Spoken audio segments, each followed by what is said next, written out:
cannot change the world, but I can only lay the first stone to create many ripples.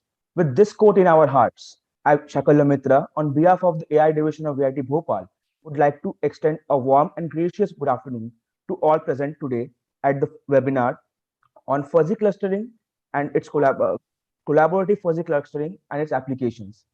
As quoted by Martin Luther King Jr., take the first step.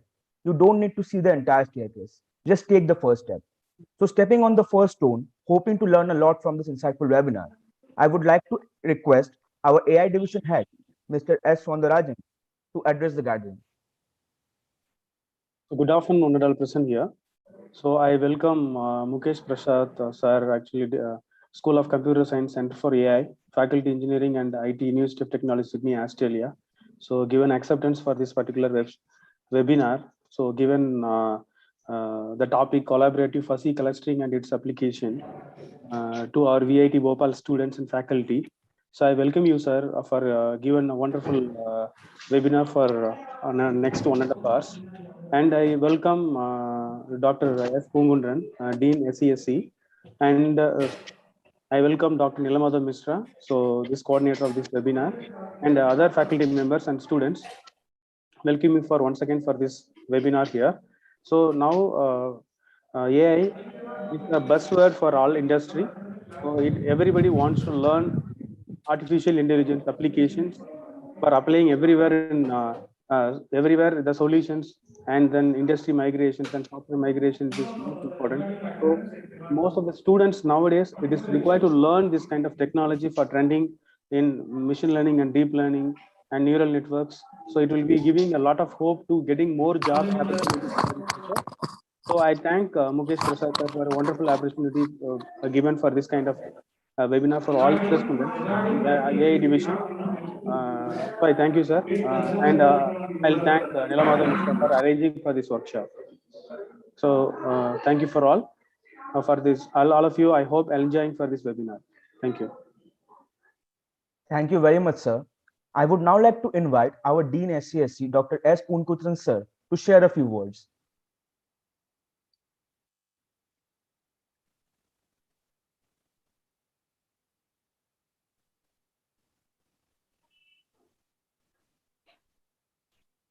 Yeah. Are you able to hear me? Yes, sir. Yeah. Okay. Thank you. The respected today speaker of program, Dr. Mukesh Prasad from University of Technology, Sydney, Australia. The division head of AI division, Dr. Soundararajan. The organizing crew of this program, Dr. Soundararajan and Dr. Nilamada Mishra, and other professors and students and organizing crew members.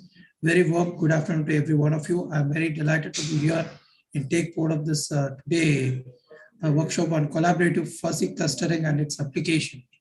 So sometimes back, I had an idea like, so whenever we are talking about AI, so usually we had a course called soft computing, and that will be taught in last 10 years. While we are teaching the soft computing, I could say that evolution. So initially the soft computing will be taught in three things. One is a genetic, another is a neural system, another is a fuzzy logic. And slowly when we are moving into deep learning and this neural have evolved to deep learning based solutions. And somehow the picture of fuzzy logic is missing. Okay, so that was a reason my observation. So we had of thinking of that, and we were able to incorporate it to different area. Okay, and then finally we ended up in a very beautiful program today. So I'm very happy to see this particular title, and I'm very much excited to see the further exploration on this fuzzy logic. Because I just wanted to cite few things only. Okay, so I don't want to take much of the time. So already the speakers are with us, and they will be taking us to the fuzzy logic in the different aspects. Okay, so fuzzy logic, if you see that this is a different logical theory which has been developed in 60s, and initially it has not been accepted by many of us. And first, the Japan have accepted because this particular logic has been introduced in contradiction to that our existing binary logic. So where we deal everything with the binary logic of zeros and ones. Then fuzzy logic brings the notion of called degrees of membership. So where we were able to map the relation between 0 to 1. So which is really mapping into real-time scenario, and that triggered a lot of innovations in this particular line. But initially it has not been accepted by many of us. The moment the Japan have taken and accepted this logic, and recently now we can see many researchers are evolving in this fuzzy logic. Okay, and definitely it is a very strong feel that this fuzzy logic will play a vital role in AI also, because AI is evolved in terms of data science and other areas where we saw about neural systems in a over of layer of optimization. Then we went for deep learning. So every layer wise optimization. Okay. So now if you could add with this fuzzy logic, and definitely this will lead the better results and better innovations will come. And this is very, very sure. Okay. So this is only one point I just wish to share at this junction. So with this word, I wish you all the best of this event. I request all the participants to please interact with the speaker to get as much as possible outcomes and takeaway. Wish you all the best. Thank you and thank you. Thank you very much, sir, for your insightful words that paved a strong foundation for all our audience attending this webinar. Now, moving on, I would now like to request Dr. Nilamadhav Mishra, sir, to introduce our speaker of the day. Okay. So, Reverend, all the dignitaries over here, and good afternoon to everyone. So now I'm going to introduce Dr. Mukesh Prasad. So who is a senior assistant professor at School of Computer Science in the Faculty of Engineering and IT at University of Technology, Sydney. Yeah, so this is one of the, we can say the top 133 university in the world, in the particularly as for the QS academic ranking. Okay, and he has made the substantial contributions to the field of machine learning and AI, and also the Internet of Things. So his research interests include all the big data, particularly computer vision, the brain-computer interface, evolutionary computations. He's working also in the evolving and increasing important field of image processing, data analytics, and edge computing. So which promise to pave the way for evolutions of new applications and services in the area of healthcare, biomedical, agricultural, smart cities, education, marketing, and finance. So his research has appeared in numerous prestigious journals, including IEEE and SCM transactions and at conferences, and he has written more than 120 research papers. So he started his academic career as a lecturer at UTS in 2017 and became a core member of university's world-leading Australian Artificial Intelligence Institute, which has a vision to develop theoretical foundations and advanced technology for AI and to drive progress in related areas. So his research is backed by industry experience, specifically in Taiwan. So where he was the principal engineer at the Taiwan Semiconductor Manufacturing Company, TSMC. So there he developed the new algorithm for image processing, pattern recognitions using machine learning technique. He was also a postdoctoral researcher leading to the big data and computer vision team at National Chiao Tung University, Taiwan. So he received his MS degree from India and the PhD from the Department of Computer Science at National Chiao Tung University, Taiwan, and is mainly the research interest arise on particularly spreads on the machine learning, data analytics, artificial intelligence, computer vision, brain-computer interface, and Internet of Things. So let's welcome our speaker, Dr. Mukesh Prasad. Mukesh, sir, please. Yeah, thank you, Dr. Misra, for your brief introduction. I think you already briefly described my background, and however, I will. When I start my presentation, I will also take a 2 to 3 minutes to introduce myself in details. And also I would like to extend my thanks to Dr. Sundarajan and the Punakutram. So I think Dr. Punakutram already explained some basic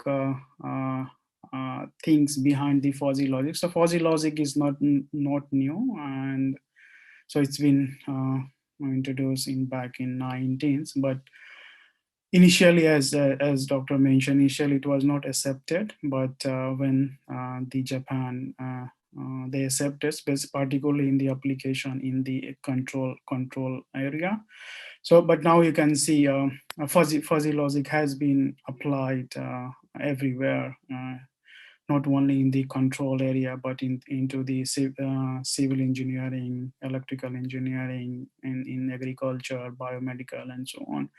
And you can see the fuzzy logic. I mean, most of us, we are using electronics devices such as washing machine, refrigerator, and so on. So the logic behind those control system, they use the fuzzy logic. So you might not aware what kind of mechanism they use, but if you go and look at the technology, so they have been fuzzy logic has been applied in those control systems. So so most of the biggest company like Hitachi, Samsung, Sony, even NASA uses the fuzzy logic to reduce the fuel consumption and so on. So there are lots many application of fuzzy logic, but we need to know how to apply in a right direction. So today, my talk is more focused on the research side, because nowadays people just talk about the application of AI and machine learning. So I'll be focused more on the research side. So the today topic title is collaborative fuzzy clustering and its application.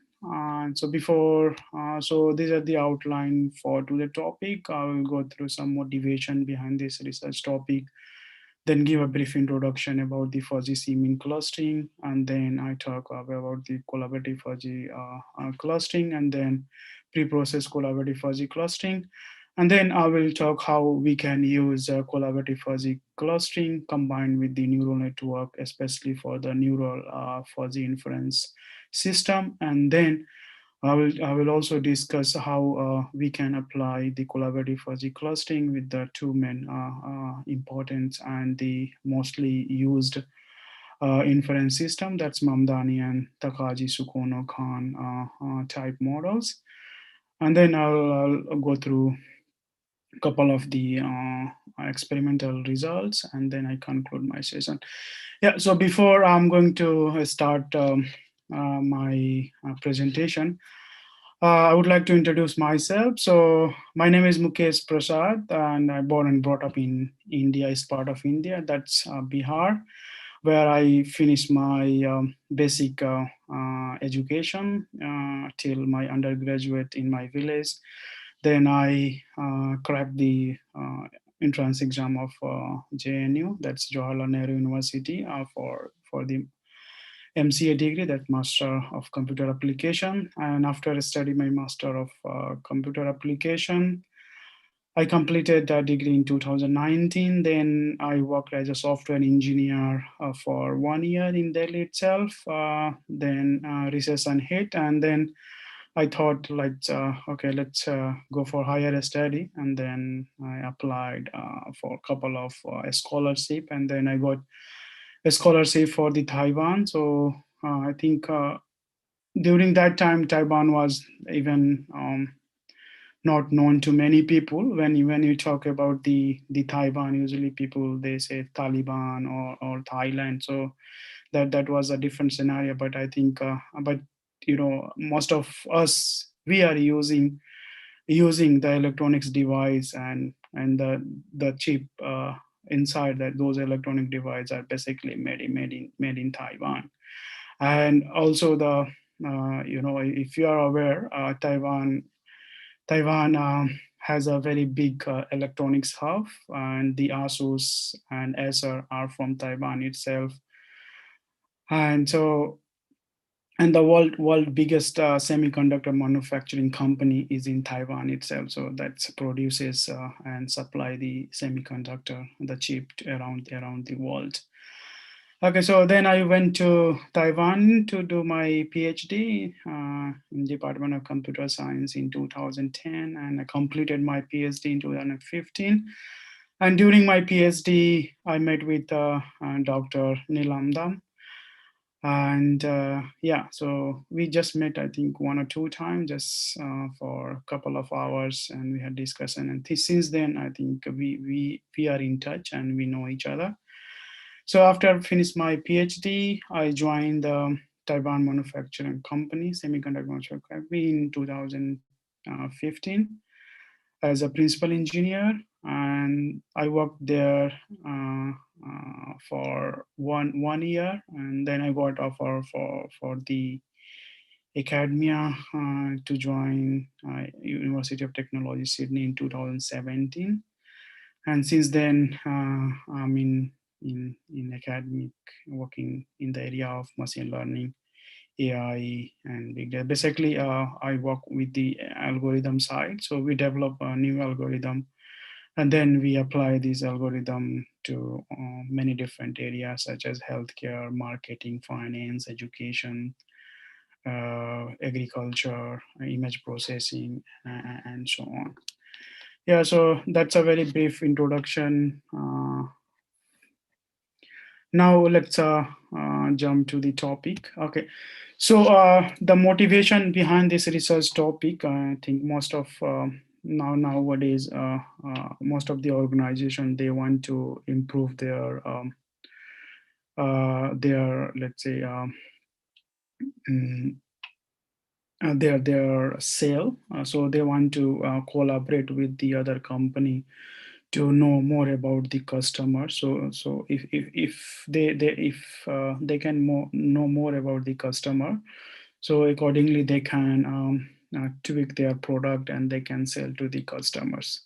So nowadays, I think our all informations are not hidden. I think information are now shared by many different. So once you provide your information to any particular organization, usually there is a highly chance they can sell or they can share your information to the other customer for the other business purposes. So but again, if you want to share your customer information directly to the any company, there is some privacy and security concern that's need to be dealt. So of course, the customer details basically it's include their basic information alongside with their daily activity, like what kind of product they are purchasing, what kind of services they are availing, and so on. So because of this privacy and security concern, nowadays many people they are focusing and proposing new techniques to deal with these kind of problems. So with this research, we also focused on how to preserve the privacy and security and while sharing the information to the other organization. So although we don't have the real world data to do the experiment, but whatever data we have, we did some experiment and we have shown like how we can preserve the privacy and security and while sharing the information with the different organization. So also we propose collaborative fuzzy clustering, and then we propose the pre-process collaborative fuzzy clustering techniques that can help to preserve the privacy and security of the data set itself. Also, nowadays, big data analysis, because data is getting bigger and bigger every day, every second, due to the social media uses or due to the Internet of Things. So the data is becoming bigger and bigger. So also, and doing the analysis of data is getting much harder. And also recently, the transfer learning, another research focus. So if you are focusing on the deep learning or AI side, so you must be familiar with the transfer learning. So these are the other two motivation where we can apply collaborative fuzzy clustering to deal with this kind of problems in different area in the finance forecasting, biomedical, social media, and the other engineering things. Yeah, so these are the proposed methods.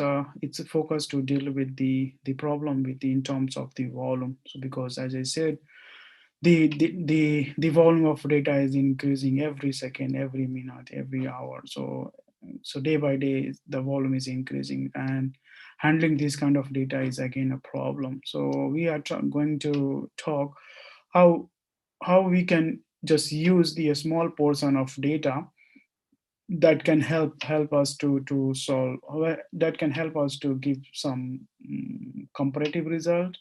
When I say comparative, that means it will give either a better result or it's a similar result when you use the whole set of the data set. So later we will talk more on that part. And yeah, and also I will give the application how we can apply the collaborative fuzzy the clustering in the area of inference system. So I will go through the fuzzy first, how we can combine the neural inference system with the fuzzy, as well as Mamdani and TSK models with the collaborative fuzzy clustering. And we'll go through couple of the experimental results, and then we can validate the result through some matrix.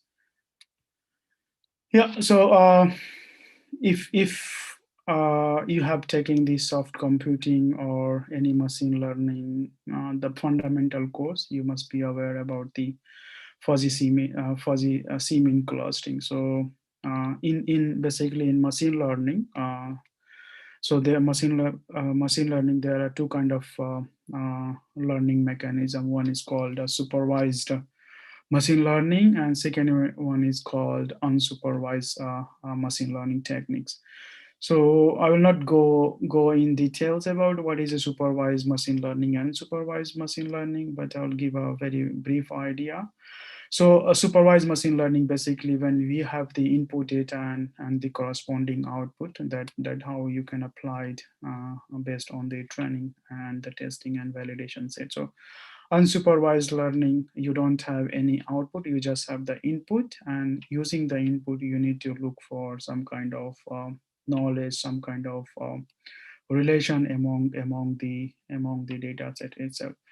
So fuzzy C-mean clustering, also the unsupervised machine learning. So clustering is one of the part of the unsupervised machine learning techniques. And within clustering, there are two kind of clustering. One is the hard clustering, and the second one is the soft clustering. So in the hard clustering, basically, you just have the output directly, whether it's yes or no. So whether that particular data points is belong to one cluster or to the another cluster. So there is no member, so that's called hard clustering. Either that particular data points belong to one class or to the other class. But with the soft clustering, so soft clustering basically deal with the membership value. So that means one data points can belong to some, let's say 80% belong to one cluster, and 20% it can belong to the another cluster. So it's based on the membership. So let's say if I take a membership of some particular things, maybe my membership 90% are member of that one club, and 10% membership with the other club. So this is how the membership works, and this is how the soft clustering works. So in 1981, Benzek introduces the fuzzy C-mean clustering, and the whole idea for is to introduce the membership functions that can each data point exhibits to one or more than one cluster of that at a specific membership function. So the objective behind fuzzy C-mean clustering is defined with these objective functions. So where we can discuss more. So where M is your the real number greater than 1, and UI is a degree of membership value of a data point xi, and in the cluster J. So there are J number of cluster, so that data points belong to J number of clusters, and where xi is the ith data point of the d-dimensional data, and vj is the dimension of the cluster, and this symbol is just a normal expression similarity between the measured data and the cluster. So the whole idea to optimize this objective function to update the centroid and the membership, to calculate the membership value. So yeah, so let me just move on. So this is the basic procedure for the fuzzy c-mean clustering. So once you have the given data set, you need to define the number of clusters. So number of cluster is a user defined. So you can see set the value of c, that's a number of cluster, and then you need to initially define the prototype. That's v1, v2, v3. That is depend on the how many cluster you want. So that's called the prototype based on, and that is from the given data points. So once you defined the number of cluster and initialize the prototype, then now you need to compute the distance of the each data points with the initialized prototype. So this is how you can compute the distance, and this distance is basically we use as the Euclidean distance. So I think you guys must be familiar how to calculate the Euclidean distance. So now once you compute, and then it's find the minimum compute the partition matrix, that's the membership value. So you can use this equation to compute the membership value for the each data points. So this, you can see how it has been formulated. So it will go from the 1 to number of clusters, and it's a take a distance for the defined each centroid. And so once you compute the membership value, then you need to update the prototype. So that's the initial prototype you have defined. Now you can update that prototype with this given formulas. So this is your membership value, and this is your the value of data points, and n is, so this is a sum of 1 is equal to 1 to n. That's n is an n number of data points. So now this is an iterative process, and it will goes on. And so, but you need to define some stopping criteria to stop this the whole process. So either you can define some conversion, or you can define the number of iteration, limit the number of iteration. So once the number of iteration reaches, the whole program will stop and it will give the output. Otherwise, it will just go to the step 3. That's here. Then again, it will compute and it goes on. So this is just an initial pictorial representation how fuzzy c-mean clustering works. So this is a scatter plot, basically a plot of the given data points. And now you can see when you choose the number of cluster 2, so you can see how your whole data points has been divided into 2 different clusters. So you can see the cluster 1 that is represent with the circle green, and the another cluster that's represent with the red plus. So you can see how your data point has been divided into 2 different clusters based on the number of cluster you defined. And the bottom right plot, it's defined how the convergence is happening. So you can see, let's say you define the number of iteration 100, but you can see once the conversions become very steady, and then there is no much differences. So that's why it's a stop even at the probably 26 or 28 iteration. So you need to define this number of iteration and also the convergence, the value. So this is just a result based on the number of cluster 2.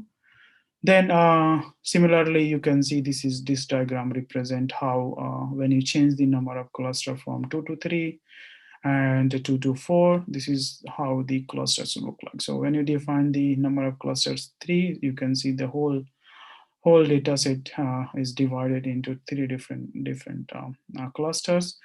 And the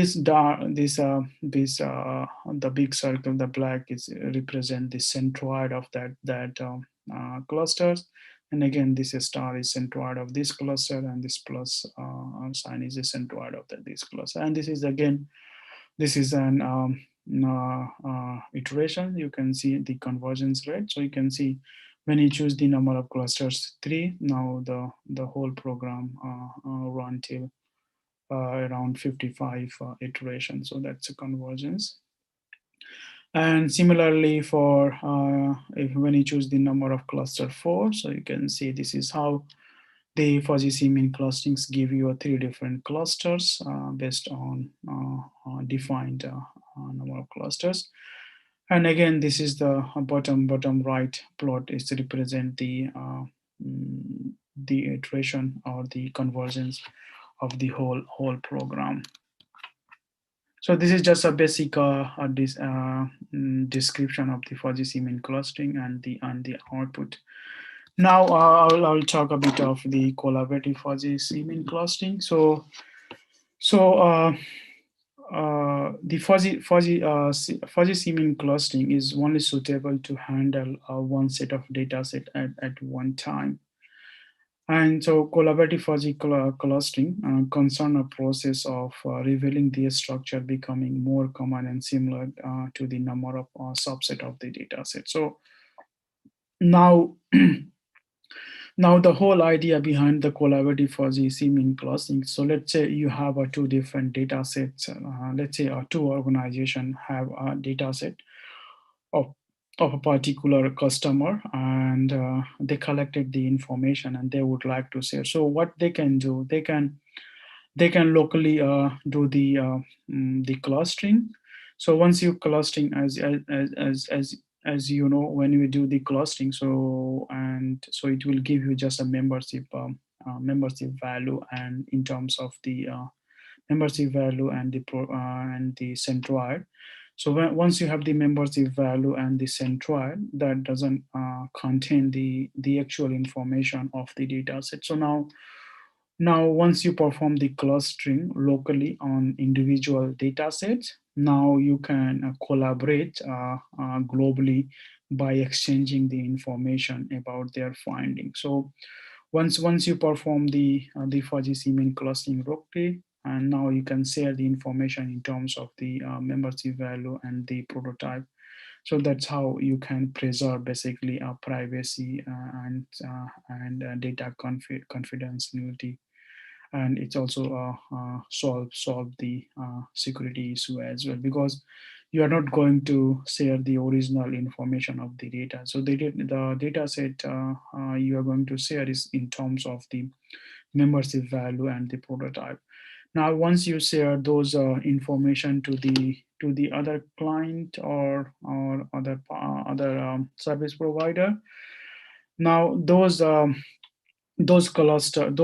prototype and the membership value need to be communicate each other and try to get some information among themselves, and then they update their information based on the others' information. So basically the collaborative fuzzy clustering can be divided into two different types. The first one is called horizontal collaborative fuzzy clustering, and second one is called vertical collaborative fuzzy C-mean clustering. So if you look at the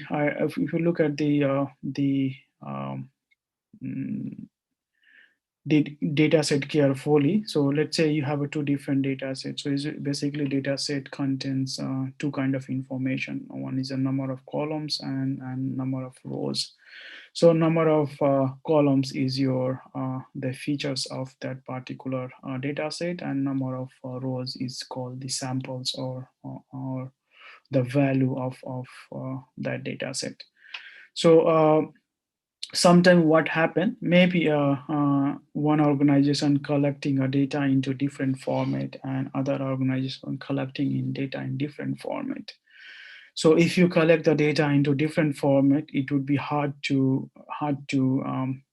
collaborate and get information. So you need to see the structure of the data, and accordingly you can adopt the different collaborative fuzzy clustering. So let's say if your data set, if the given data set of two different organizations having the same number of patterns but different number of features, that means the number of features, the number of columns are different, and but the number of rows are same. So in that case, you can use the horizontal collaborative fuzzy clustering. And if if the data set having the different number of patterns but the same number of features, that means the number of column is the same, but the number of rows are different, then in that case, you can use the vertical collaborative fuzzy clusterings. So now the figure C is represent basically the schema of the how two different data set can collaborate each other. So let's say we have a two different data set L and data set M. Now we compute the membership value and the prototype for each data set separately. Now we want to collaborate. So beta is your coefficient, the collaboration coefficient. That's again the user defined. That value is a greater than 0, so it should be positive value. So the notation beta M and L, that means the collaboration, that means the data set M wants to collaborate with data set L, and the notation that's present beta LM, and that means the data set L wants to collaborate with data set M. So this is how you can we can describe this notation in a different way. So so if particular data set wants to collaborate, we need to change the notation of that particular collaboration mechanism. Okay, so the whole idea for the collaborative fuzzy clustering, again, as we know, the objective function for the fuzzy C-mean clustering, the initial objective function is basically original fuzzy C-mean clusterings. So we proposes the new objective function with the combination of the second objective function you can see. So the new objective function is defined at Q and L. That means dataset L wants to collaborate with dataset M. So in this case, you can see, so again, we need to optimize this whole objective function. So optimizing an objective function is, if you are familiar with the optimization techniques or operation research, and that's one of the mathematics course, then you will be able to optimize and find this updated partition matrix and the prototype. So you need to use some kind of Lagrangian mechanism, some other mechanism, which we can minimize this function. So for the minimization, only we have two kind of only we can minimize or maximize. So so we have only two optimization problem that we need to solve. So now so this is the objective function that we want to use to get the updated partition matrix and the updated prototype. And so once you optimize this whole objective function, you'll get this updated partition matrix and this updated prototype. So I will just briefly go through how we can optimize this objective function I know some of you, it would be difficult for you to understand at this stage, but once you get familiar with this technique, you will be easily optimize and come up with this updated partition matrix and the prototype. Yeah, so as I said, so beta is your user defined value that's greater than 0. So in order to optimize this objective function, we are going to use the Lagrange multiplier techniques and to determine the partition matrix in order to make the constant free optimization, because we want to get the updated partition matrix, and where this lambda define the Lagrange multiplier. So this is how we are going to introduce the Lagrange multiplier that will help us to get the updated partition matrix. And once you get the updated partition matrix, we can compute the updated prototype. So basically what we need to do, we need to do the differentiation. So if you guys are good with mathematics, so this is basically this calculation. So this is a differentiation with respect to the partition matrix as 0, and this is the differentiation with respect to the Lagrange multiplier, that's 0. So now we need to do the differentiation, differentiate this whole objective function with respect to the partition matrix. So how we did that, and then once you compute this one, then you will get the updated partition matrix. But there are a couple of steps more involved that I think you guys will be familiar to solve it. So I'm just going through a the final output of the updated partition matrix here. So once you differentiate this objective function, you will get the updated partition matrix. And similarly, with the updated partition matrix, now we need to do the equilibrium distance to compute the prototype of that objective function. So and this is how we can again use and apply the updated prototype and update the expression, and you will get the updated prototype of this one. So don't worry too much on this mathematical equation. Okay, so this is the basic procedure for the collaborative fuzzy C-mean clustering. So initial steps are basically your fuzzy C-mean clustering.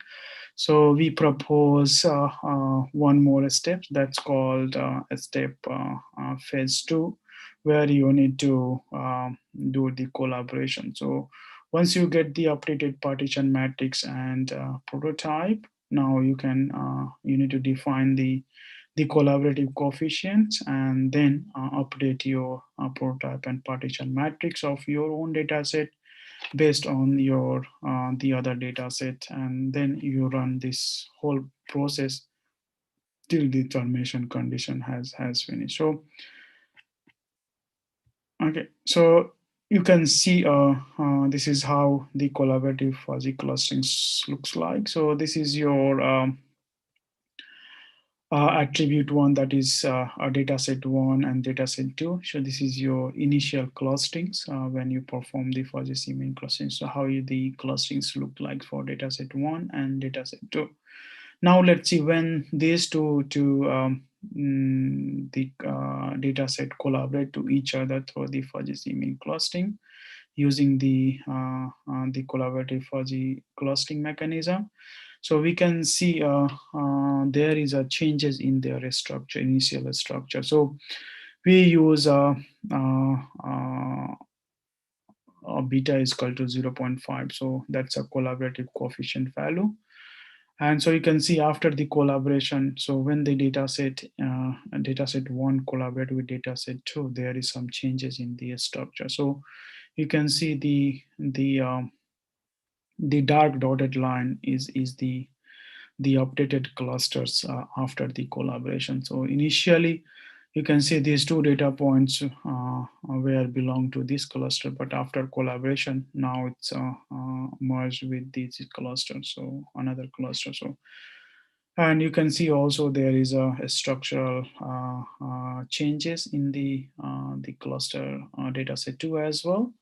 So after the collaboration, you can see how the cluster, the structure of the cluster has changed. So you can see initially there is only one data points in this cluster, but after the collaboration, you can see this cluster has been extended and contain the other data points of this cluster. So especially the 4, 8, and 5 data points have merged with this the third clusters. So this is how you can basically visualize the effect of the collaborative fuzzy C-mean clusterings. But again, you need to do the validation whether the cluster based on the collaborative fuzzy C-mean clustering is really making sense or not. So there are two different way you can validate your cluster. So first one is your partition coefficient, and the second one is called classification entropy. So once you use the partition coefficient, then you will be able to say, okay, now the cluster validation is better than the before. Yeah. So we applied these two matrix that's called the partition coefficient and the classification entropy.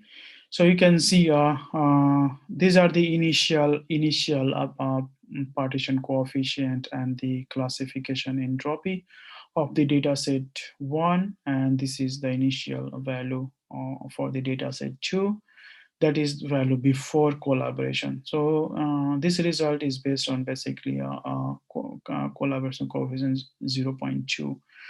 And you can see, so after collaboration, you can see there is some changes in the partition coefficient and the classification entropy.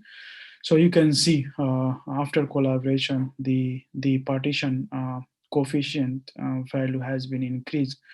So that means if partition coefficient value is closer to 1, that's indicate the cluster is a good cluster. And if the classification entropy is closer to 0, that's indicate the better clustering results. So you can see after the collaboration between dataset 1 and dataset 2, the validation results has been improved. So you can see, yes, there is a need of the collaboration, and that can really help to validate the clusters clearly. And this is just another way to represent the represent and see the effect of the collaborative clusterings.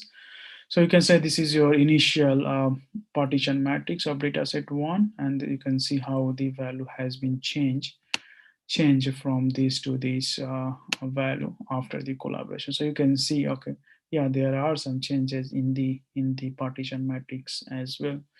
And this is a partition matrix of the data set 2. You can see there are some changes in the partition matrix 2 as well.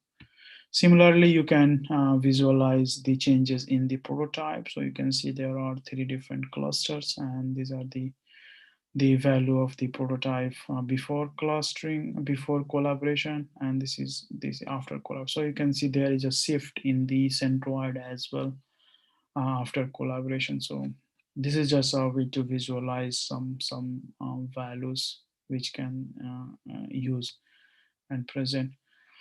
Okay, so yeah, before yeah, so there is some problem with the collaborative fuzzy C-mean clustering.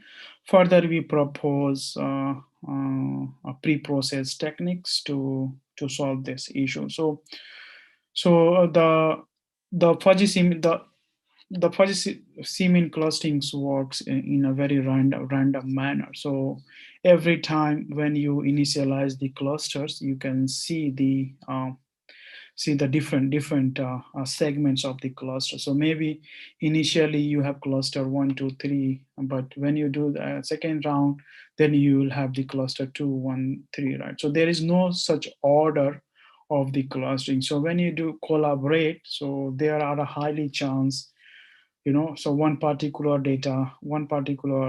cluster of one data, let's say cluster 1 may not communicate with the cluster 1 of the data set 2.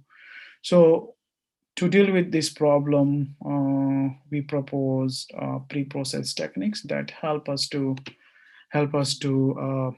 minimize the risk. So what we did, basically, in order to make the order of the cluster for in two different data set, we compute the distance of this cluster 1 to cluster 2 and find the minimum distance, and then we reorder the cluster. So while doing this one, we'll have the same order, let's say cluster 1 to 2, 1 to 3 for data set 1, and then we'll have the same order for cluster 1 to 3 for the data set. Then it will be easier for us to take the difference between the two clusters. So this is how we can, so this is another way to express what is the problem with the collaborative fuzzy clustering and how we solve this problem using the pre-processed collaborative fuzzy clustering. So let's say you have the original data set. Once you divide a data set into, let's say, n number of data sets, and when you perform the locally cluster on each data set, so let's say this is your, when you perform the fuzzy C-mean clustering on each data set. So you might have data cluster 1, cluster 2, cluster n, and this data set can have the cluster A and cluster 3. But when you do the collaboration, so there are highly chance your cluster 1 may not communicate with the cluster 1 because the order is different here. So we need to fix this order first before doing the collaborative fuzzy C-mean clustering. So if you do the pre-process, so you can see after pre-process, we match the order of the clusterings here. So now it will be easier to communicate cluster 1 of this data set with the cluster 1 of this data set. So while doing this, we can basically reduce the risk of the misinterpretation of the data set. So, and this is another visualization representation where we can see what is the effect of the pre-processed collaborative clustering. So you can see this is your the initial clusterings. So you can see, so this is a random initialization. So as I said, let's say this is your cluster 1, but this cluster 1 in these clusters become cluster 2 here. So we need to fix this order, so it will be easier for us to communicate the cluster each other. So this is the initial clustering for dataset 1, and this is the initial clustering for dataset 2. So now we need to perform the pre-processing. Basically, we need to do the mapping.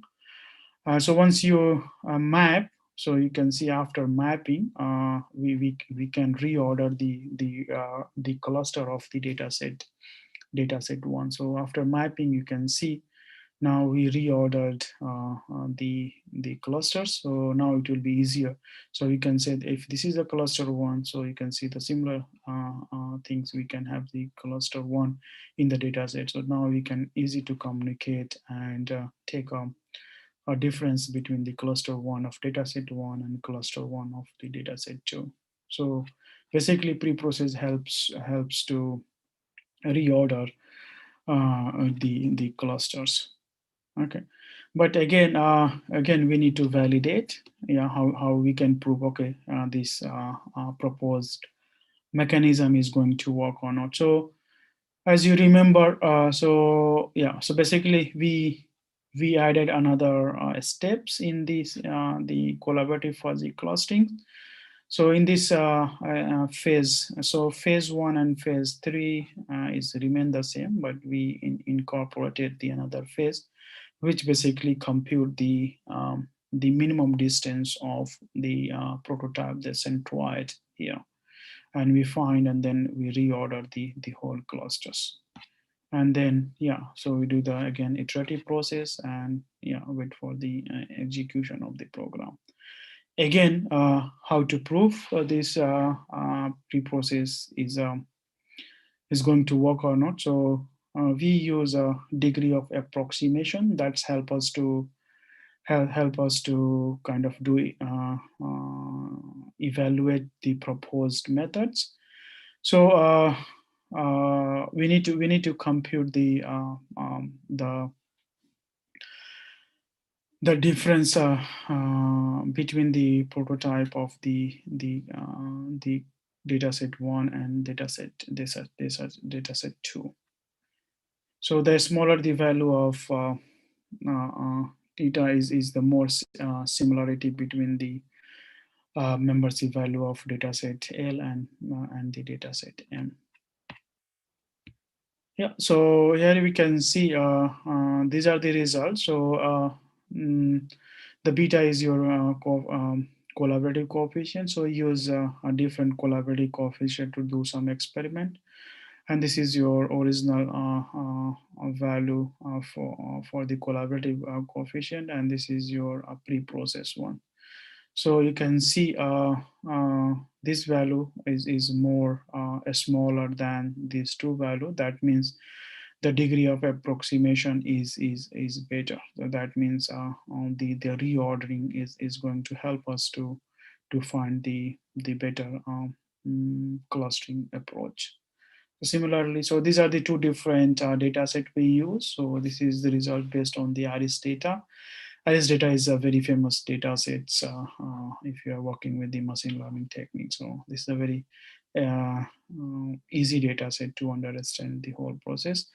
And these are the another data sets called Mackie-Glass data set. So we perform the experiment on this data set to just to validate the proposed mechanism, and we figure it out. Yes, it's working right way. Okay, and yeah, so this is another way to the whole process, how the initial plot of the scatter plot of the data set, when you perform the fuzzy C-mean clusterings, when you apply the collaborative fuzzy clustering with the data set 2, and when you apply the pre-process collaborative clustering after the collaboration. So you can see there is a difference. So you can see now our initial structure of or order of the clusters matches with the after applying the pre-process fuzzy C-mean clusterings. Okay, similarly, when the dataset 2 collaborate with dataset 1, so this is how we can visualize the result in different way, and we can say, okay, this whole mechanism is going to work. Okay, and this is another way to visualize the result and see how effective your collaborative and the pre-process collaborative. So you can see, if you see the, so this is your initial partition matrix. When you apply the collaborative fuzzy clustering, you can see the order has been changed. Basically is 0.95 and this is 0.017. That's something different, you know. So when we apply the pre-process, you can see the order it's now is consistent with the original one. So now we can see with some changes here. Okay, so and this is again to validate the and visualize the prototype with collaborative fuzzy clustering and with pre-process collaborative fuzzy clusterings. Okay, now till now I talk about the fuzzy C-mean clustering, collaborative fuzzy clusterings, and the pre-process clustering. So these are more on theoretical side. Now we need to, and we also prove these this mechanism is working through different metrics and different evaluation criteria, such as a partition, a coefficient, classification, entropy, and the degree of approximation. And the degree of approximation we proved through the using the two different data sets. Now we need to apply this whole mechanism to the new systems and see whether it's really going to help us to improve the performance of the existing system, or it's just giving us some comparative results. Okay, now I will ask, is there any question related to fuzzy C-mean clustering, collaborative fuzzy clusterings, or pre-process collaborative fuzzy clusterings?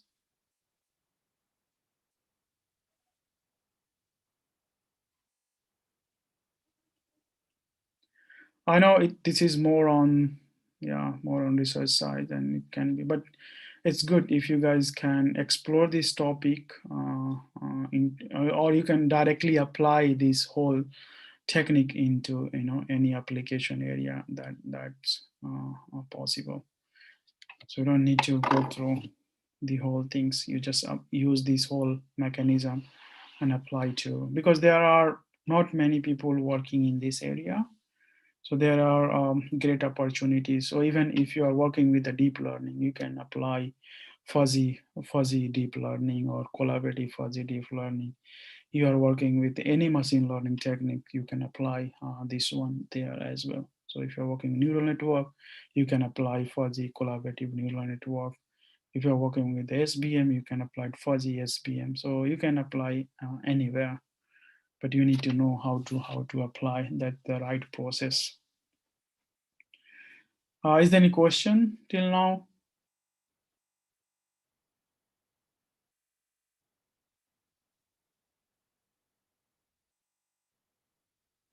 Okay, so if there is no question, so there could be two possibility. Either you guys totally understand or you didn't get anything. Okay, that's okay. Yeah. So now we can see how we can apply the pre-processed collaborative fuzzy clustering into different existing systems. So the first one we apply to the neural fuzzy inference system.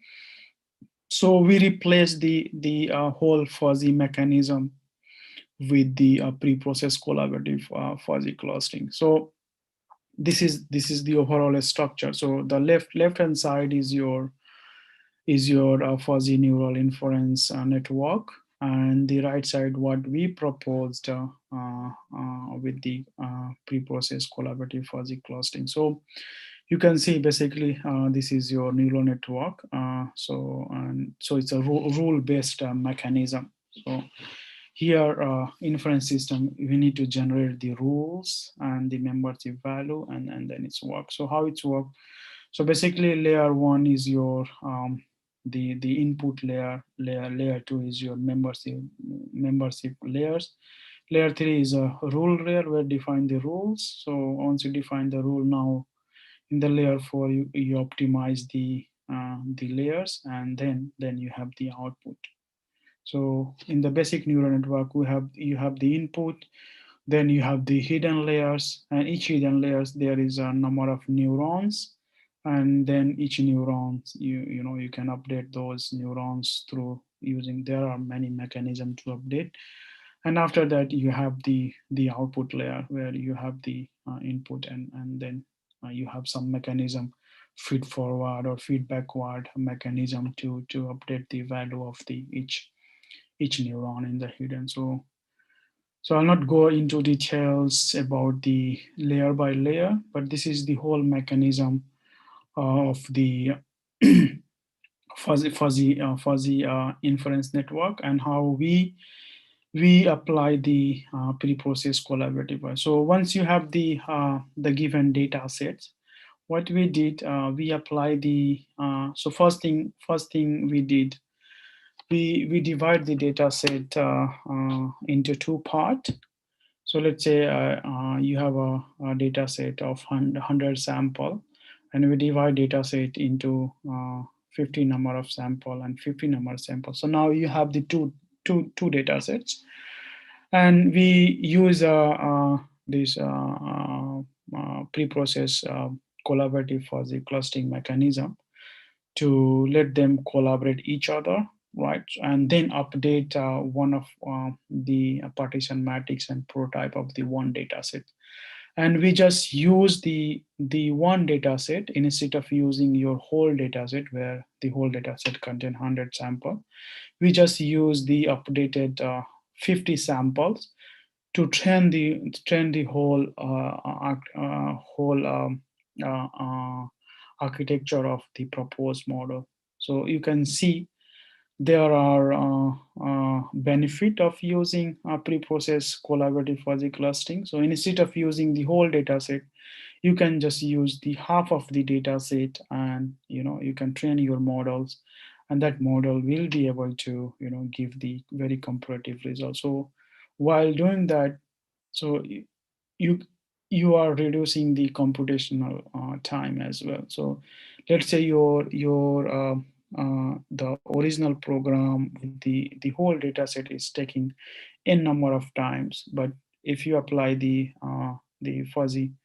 collaborative fuzzy clustering, you are going to reduce the computation time as well. Even it can be a half or less, or even a little bit higher than the half computational time. So in terms of the computation time is much faster. And let's see whether we will get some more better result or no. So we can see.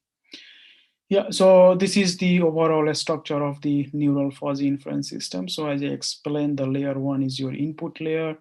Layer 2 is your membership value. Layer 3 is more about the on the rule layer, updating the rule layer.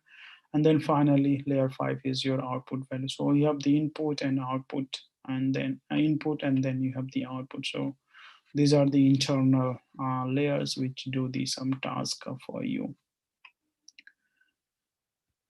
Okay, so these are the just a basic definition of the neural fuzzy inference system rule for layer by layer. So this is your input layer, and then this is your output layer, how it's looked like. So I'll not go through in line by line. I think if you guys are familiar with the neural network, the basic neural network, so this is the same. I mean, neural network. So where W is your associated weight of the each neurons.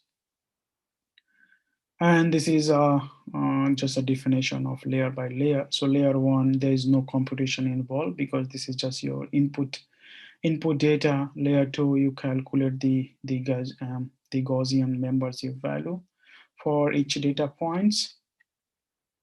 And then in layer 3, basically you apply the fuzzy logic rule. So you compute and through the AND operator.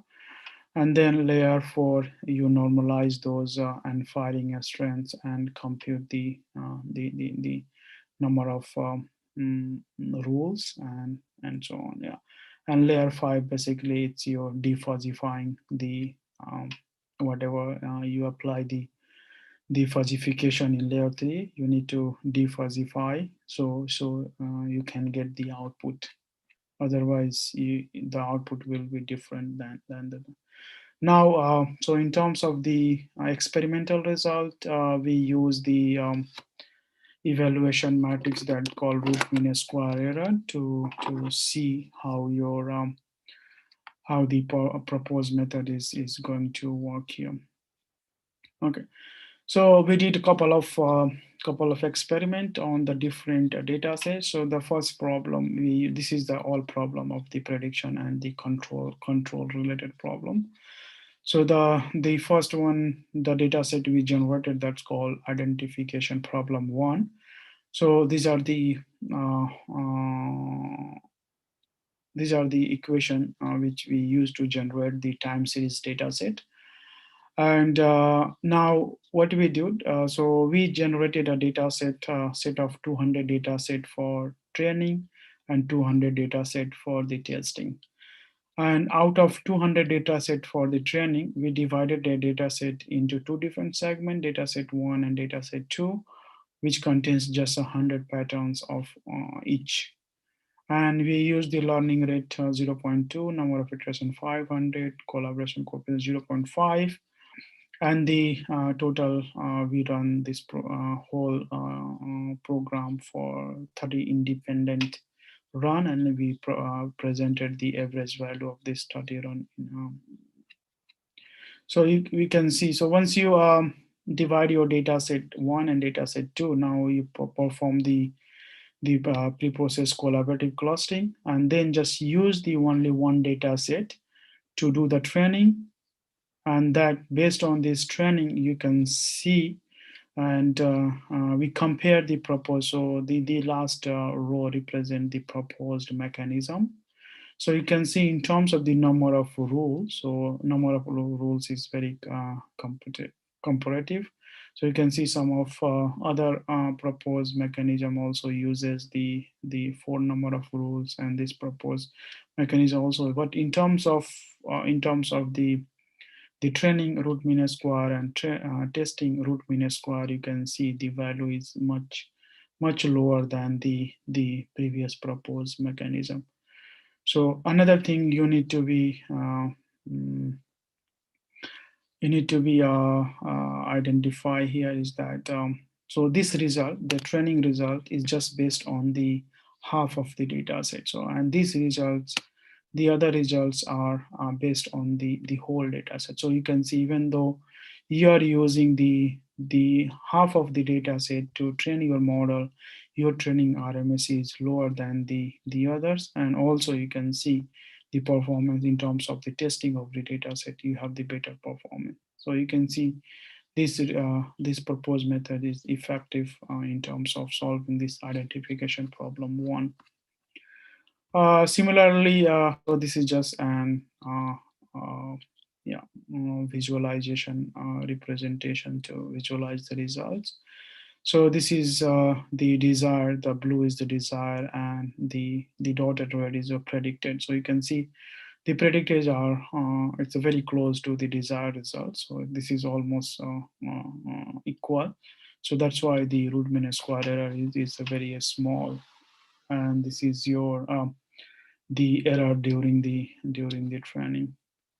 And this is result is based on the testing. So you can see for the testing also, you can see you can see the predicted output is almost close to the desired output. So that is the reason your root mean square error is very small. The second experimental we did with the identification problem 2. So this is the equation we used to generate the data set. And so for this experiment also, we generated 200 data set for the training and 200 data set for the testing. And further, we divide this 200 training data set into two different data set, that data set 1 and data set 2, that's contain 100 patterns. And we apply pre-process collaborative fuzzy clustering to collaborate these two data set and update the partition matrix and prototype.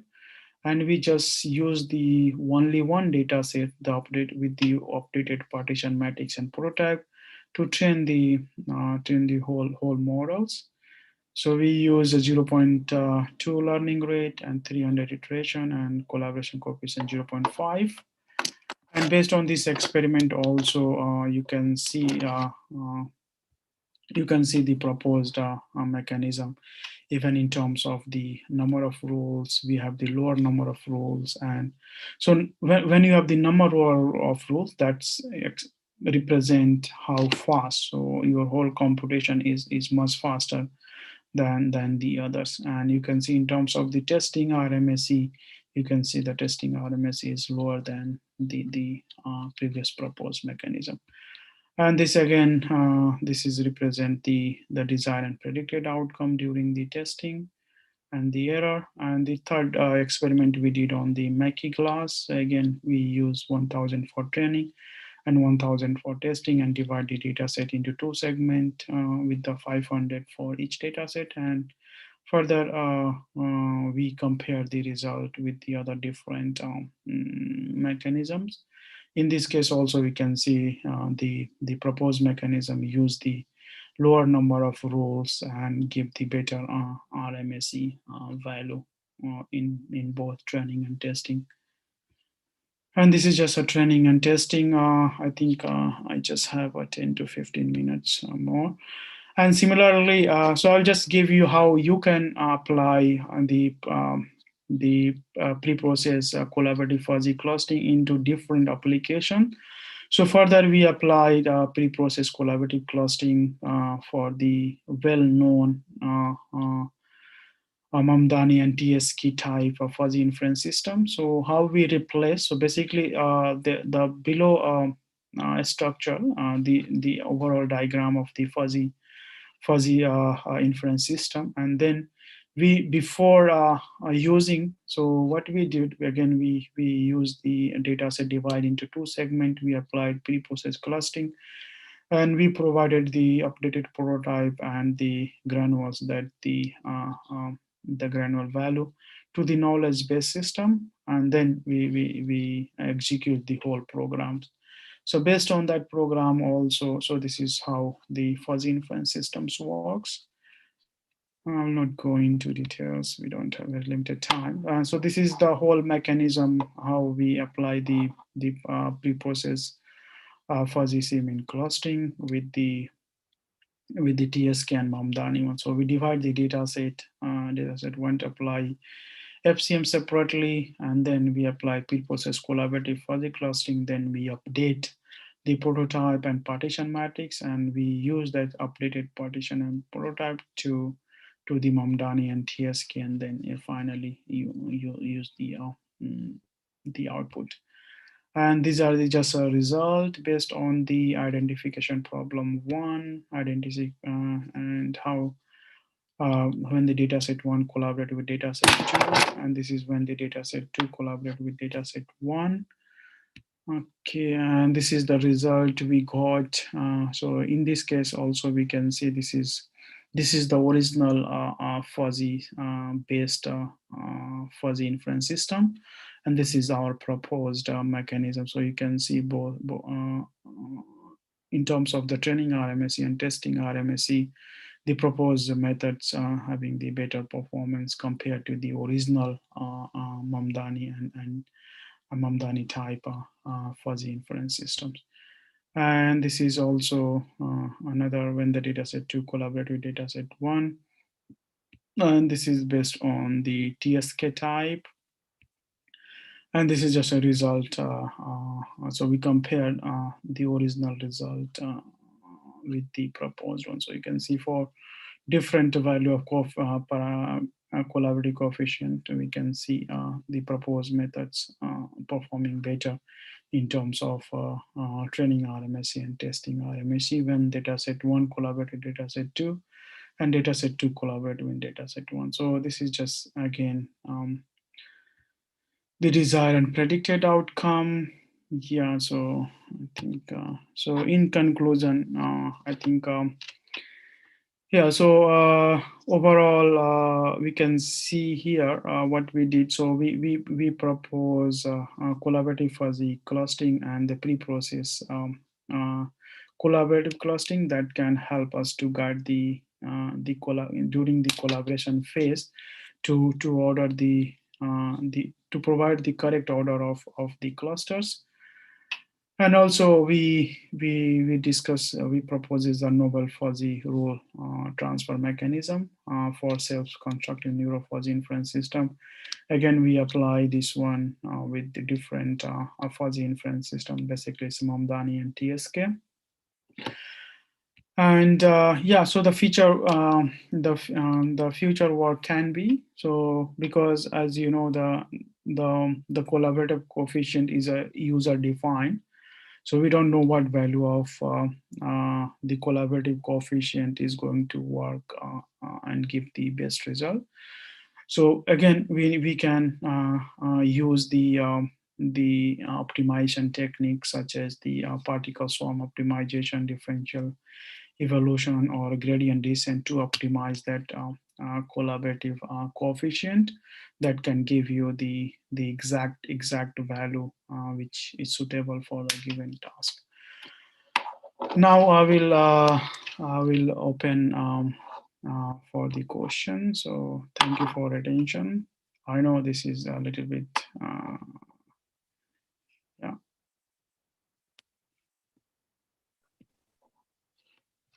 Sir, we have a question in the chat box by Mohammed Shah Fahad. Is Yeah. there an So is there an assumption to divide the data? There is no assumption. So you can basically randomly divide the data set.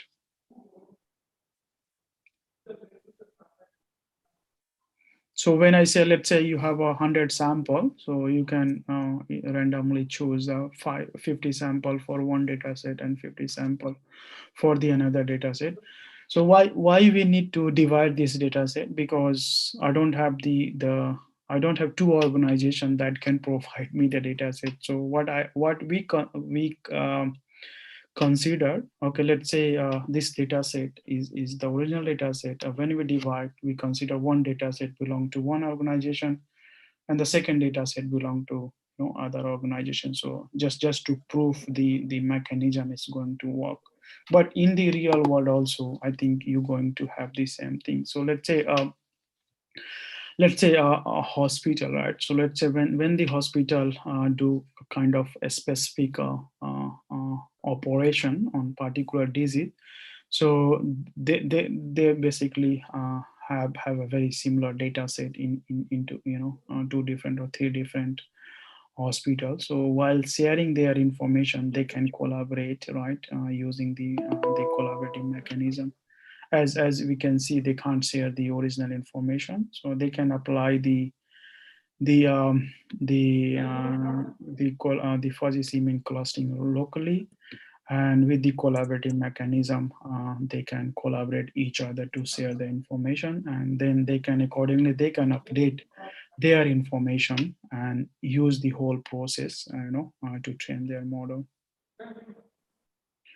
Does your data set belongs to two organizations? So as I said, in our scenario, no. So we just had one data set, and when we divide the data set, we consider one data set belong to one organization and second data set belong to second organization. Yeah, so real world application scenario for neural fuzzy based on, yeah, so there are a lot many applications. So you can name it, you can apply everywhere. You can apply for the for the control system, such as so control system, knowledge based systems anywhere, so such as agriculture, biomedical, finance, marketing, stock prediction, and so on.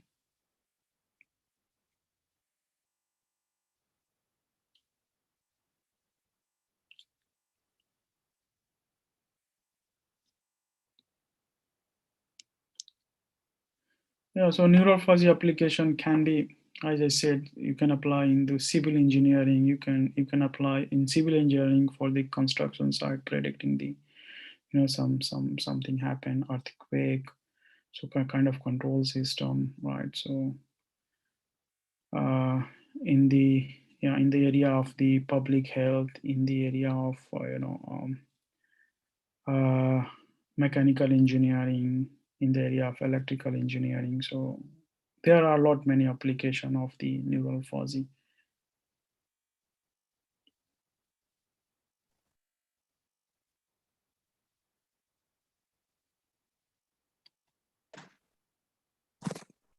Sir, in bio-inspired computing cognitions, can we apply? Yes, yes. So if you can see, so you can apply genetic algorithm. So there are fuzzy based genetic algorithm as well. So you can apply this mechanism for bio-inspired optimization technique as well.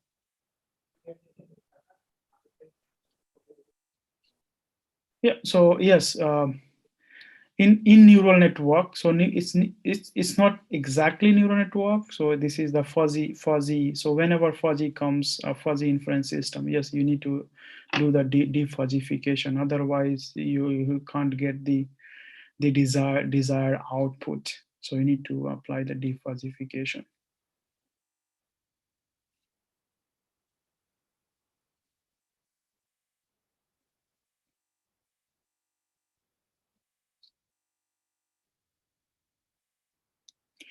Also, we applied this mechanism with the in the brain-computer interface area.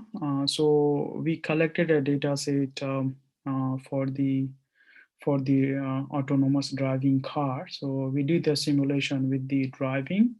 So usually when you, let's say, to predict the drowsiness of the drivers, because when you drive longer, usually we get tired and you get sleepy and you get a dizziness. So there are highly chance to get some kind of accidents. So in order to do that, we did some simulation, and yeah, we applied this mechanism, and we found, yeah, so this mechanism is very helpful. So we are able to predict that dizziness or basically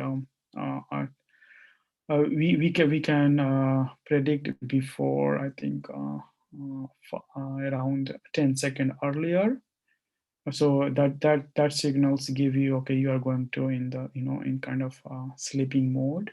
So then system can give you the alert, and then you can probably park your car to take some rest, so it can prevent the accident and so on. So there are a lot many applications, even in the autonomous driving car.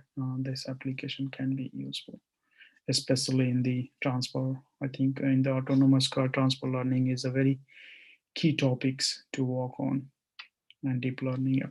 So of course, deep learning, you can directly apply these fuzzy things with the deep learning as well. Nowadays, I think there in terms there is one mechanism is very famous. It's called federated learning. So federated learning, people also propose to deal with the privacy and security concern. So I think fuzzy, this mechanism, you can further add there to propose new things. So there are many research problem you can create and probably apply these techniques to propose and do some experiment and see whether it's going to work on. But most of the cases, I think, yes, it will give you the better performance or very comparative result.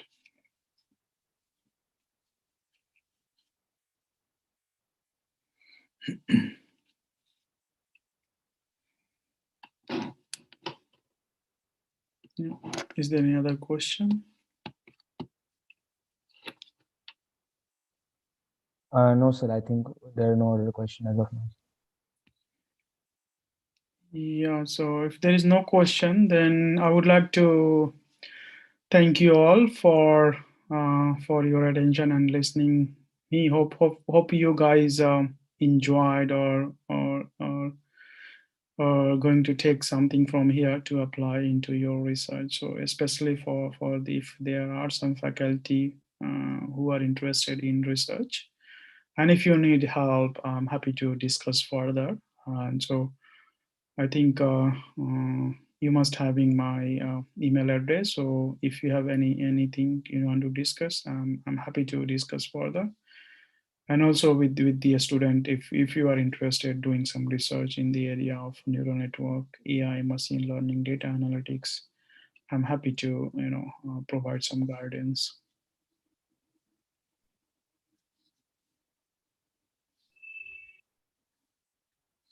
Thank you, sir, for such an informative session, which led us through all the aspects in a detailed manner and adding on to the expectations of our audience.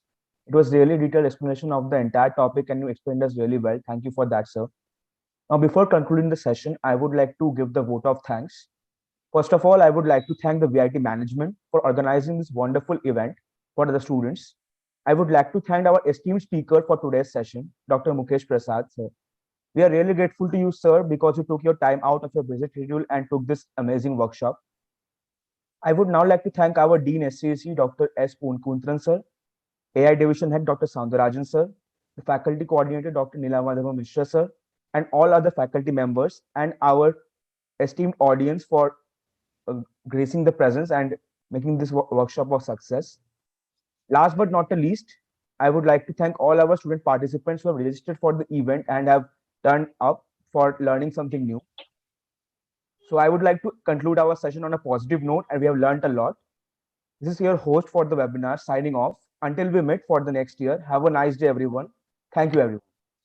Yeah, thank you. sir. Have a great day. Bye. Thank you, sir. Yeah, enjoy your vacation. Merry Christmas and Happy New Year to everyone. Same to you, sir. Take care. Bye.